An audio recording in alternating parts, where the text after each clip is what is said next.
પાકિસ્તાનમાં ચાલતી આતંકવાદી પ્રવૃત્તિઓ વિરુદ્ધમાં ભારત દ્વારા જે કાર્યવાહી કરવામાં આવી અને ત્યારબાદ પાકિસ્તાન દ્વારા યુદ્ધ વિરામનો ભંગ કરી સરહદ ઉપર જે હુમલા એને ચાલુ કરેલા અને સરહદ ઉપર જે તંગદિલી ફેલાયેલી છે, એના અનુસંધાનમાં ભરૂચ જિલ્લામાં કોઈ પણ પ્રકારનો અનિચ્છનીય બનાવ ના બને તેના માટે પોલીસ અધિક્ષક શ્રી મયુર ચાવડા સાહેબે તમામ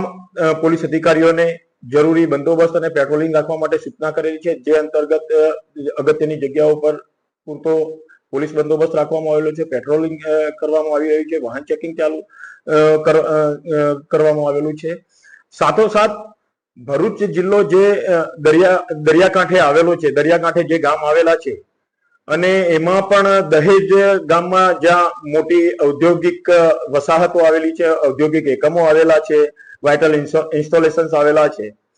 તે વિસ્તારમાં દરિયાકાંઠે તથા દરિયાની અંદર સઘન પેટ્રોલિંગ ચાલુ કરવામાં આવેલું છે। દરિયાની અંદર પેટ્રોલિંગ કરવા માટે બોટ રિક્વિઝિટ કરવામાં આવેલી છે, ડ્રોન કેમેરાનો પણ ઉપયોગ કરવામાં આવી રહેલો છે અને આજુબાજુના કાંઠા વિસ્તારના ગામડાના માછીમારો તથા આગેવાનોનો સંપર્ક કરવામાં આવી રહ્યો છે। એમને કોઈ અફવામાં નહીં દોરાવવા માટે પણ એમને સમજ કરવામાં આવી રહી છે।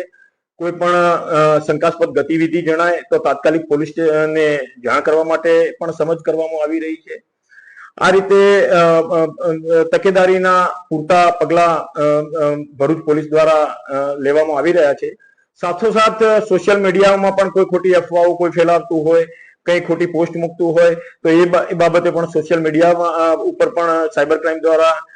પૂરતી બાદ નજર રાખવામાં આવી રહી છે।